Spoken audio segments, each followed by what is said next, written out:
নবীজির পিতামাতা জান্নাতে যাবে এরকম কোনো হাদিস নেই। রাসূল সাল্লাল্লাহু আলাইহি সাল্লামের মাতা পিতা তারা মুসলিম ছিলেন কিনা, তারা জান্নাতি কিনা?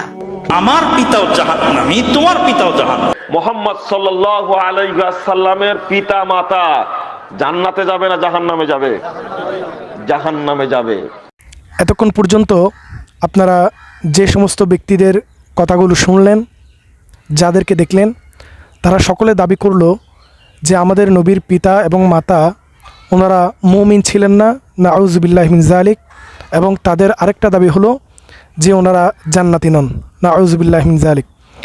এবার আমরা পবিত্র কোরআনুল কারীম এবং পবিত্র হাদিস শরীফের আলোকে আমরা জানব যে আমাদের প্রিয় নবী সাল্লাল্লাহু আলাইহি ওয়াসাল্লামের পবিত্র পিতা এবং পবিত্র মাতা ওনারা মুমিন ছিলেন কিনা এবং ওনারা জান্নাতি কিনা, এই বিষয়টা আমরা কোরআন এবং হাদিসের আলোকে জানব। মহান আল্লাহ তাআলা ইরশাদ করেন, বিসমিল্লাহির রহমানির রহিম, ওয়া তাকাল্লুবাকা ফিস সাজিদিন, এবং সিজদাকারীদের মধ্যে আপনার স্থানান্তর আমি পর্যবেক্ষণ করি। মহান আল্লাহ বলছেন যে আমার নবীর পূর্বপুরুষ যারা ছিলেন কেউ অমুসলিম ছিলেন না, কেউ মুশরিক ছিলেন না, সকলে ছিলেন সিজদাকারী মুমিন ব্যক্তি, মুসলমান ব্যক্তি। এই বিষয়টা সর্বপ্রথম মহান আল্লাহ কোরআনুল কারীমের মধ্যে স্পষ্ট করে দিয়েছেন।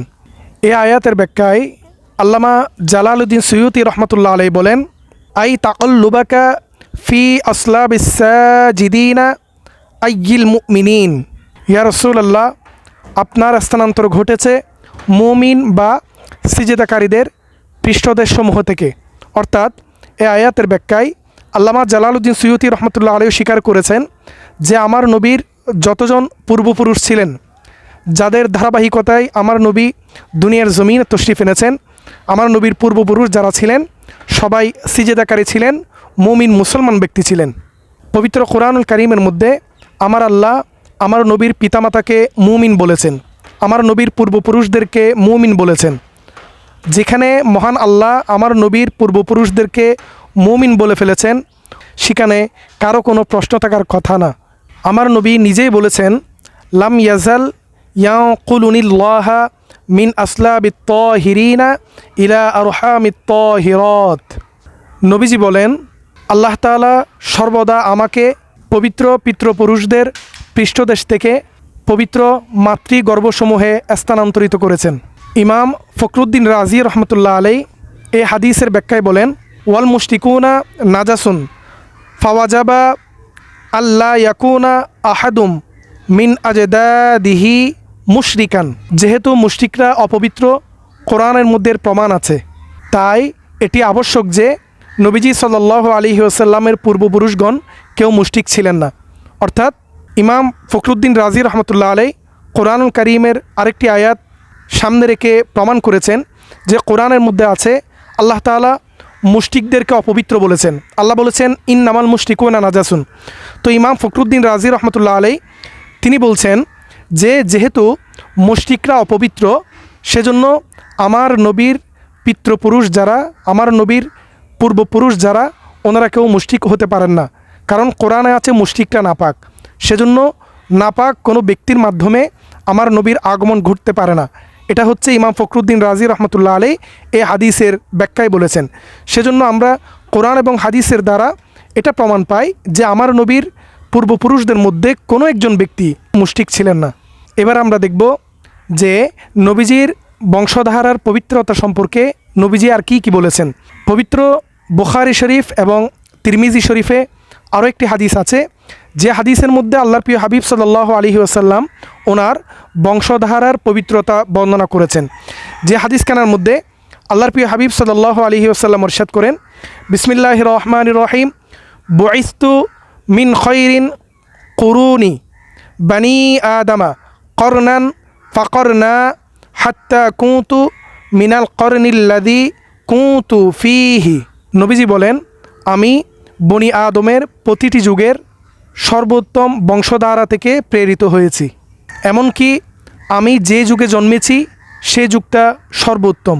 এই হাদিস থেকেও প্রমাণ হলো যে আমার নবীর পূর্বপুরুষদের পবিত্রতা, ওনারা যে মুমিন ছিলেন সেই বিষয়ের প্রমাণ আমার নবী নিজেই দিয়েছেন, যে হাদিসখানা সহি বুখারী শরীফ এবং তিরমিজি শরীফের মধ্যেও আছে। এ প্রসঙ্গে আল্লামা ইবনে আবেদিন শামী রহমতুল্লাহ আলাই তিনি লিখেছেন, ইন্না আবওয়াইহি মা তা আলাল হানিফিয়াতি দিনী আবিহিমা ইব্রাহিম, নিশ্চয়ই তার পিতামাতা অর্থাৎ আমার নবীর পিতামাতা দিন হানিফের উপর তথা হজরত ইব্রাহিম আলাইহিসসালামের দিনের উপর ওফাত বরণ করেছেন। ওনারা দিন হানিফ তথা ইব্রাহিম আলাইহিসসালামের দিনের উপর প্রতিষ্ঠিত ছিলেন, অর্থাৎ ওনারা মুসলমান ছিলেন, অমুসলিম ছিলেন না, মুশরিক ছিলেন না। যুগশ্রেষ্ঠ আলেম আল্লামা ইমাম সুয়ুতি রহমতুল্লাহ আলাই এর অকাট্য সিদ্ধান্ত হলো ওনার একটি কিতাব, যেই কিতাবের নাম মাসালিকুল হুনাফা ফি ওয়ালিদাইল মুস্তাফা। এই কিতাবের মধ্যে তিনি লিখেছেন, আন্না আবা আন নবিয়্যি সাল্লাল্লাহু আলাইহি ওয়াসাল্লামা কুল্লাহুম মিল্লাদুন আদামা ইলা আবিহি আবিদিল্লাহি কানু আলা তাওহীদ। হজরত আদম আলাইহিসসালাম থেকে শুরু করে আমাদের নবীর পিতা হজরত আবদুল্লাহ রাদিয়াল্লাহু তাআলা আনহু পর্যন্ত নবীজির সকল পূর্বপুরুষ সকলে তাওহীদ এবং একত্ববাদের উপর বিশ্বাসী ছিলেন। এই বিষয়ে আল্লামা মুল্লা আলী কারি রহমতুল্লাহ আলাই বলেন, ওয়াস-সহিহু আন্না আবওয়াইহি নাজিয়ানি, এবং বিশুদ্ধ মত হলো আমাদের নবীর পিতামাতা ওনারা নাজাত প্রাপ্ত তথা জান্নাতি। সুবহানাল্লাহ। আল্লামা ফখরুদ্দিন রাজি রহমতুল্লাহ আলী তাফসিরে কাবীরের মধ্যে এই বিষয়ে বলেছেন, আন্না আবা মুহাম্মাদিন সাল্লাল্লাহু আলাইহি ওয়াসাল্লামা কুল্লুহুম কানু মুসলিমিন, নিশ্চয় হজরত মোহাম্মদ মুস্তাফা সাল্লাল্লাহু আলাইহি ওয়াসাল্লামের সকল পিতৃপুরুষ মুসলমান ছিলেন। সুবহানাল্লাহ। প্রিয় দর্শক শ্রোতা, আমরা জানতে পারলাম মহাগ্রন্থ আল কুরআনের মধ্যে আমার আল্লাহ নিজেই ঘোষণা করেছেন যে আমার নবীর পূর্বপুরুষ যারা ছিলেন সকলে মহান আল্লাহকে সিজদাকারী হিসাবে ছিলেন। মহান আল্লাহর এই ঘোষণা থেকে আমরা জানতে পারি যে আমার নবীর পিতাসহ ওনার পূর্বে ওনার যত পূর্বপুরুষ সকলেই ছিলেন মুমিন ব্যক্তি, সকলে ছিলেন মহান আল্লাহকে সিজদা করতেন এমন ব্যক্তি।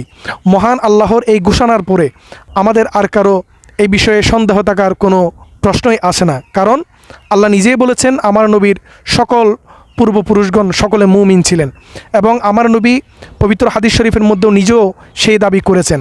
যুগশ্রেষ্ঠ যুগের বড় বড় আলেমগণ তারাও দাবি করেছেন আমার নবীর পবিত্র পিতা এবং আমার নবীর পবিত্র মাতা ওনারা মুমিন ছিলেন, কেউ অমুসলিম ছিলেন না, মুশরিক ছিলেন না। সুবহানাল্লাহ। সুতরাং যারা বুঝে হোক না বুঝে হোক আল্লাহর প্রিয় হাবিব সাল্লাল্লাহু আলাইহি ওয়াসাল্লামের মনে কষ্ট দেয়, ওনার পিতামাতা নিয়ে খারাপ মন্তব্য করে, মহান আল্লাহ তাদেরকে হেদায়েত দান করুক।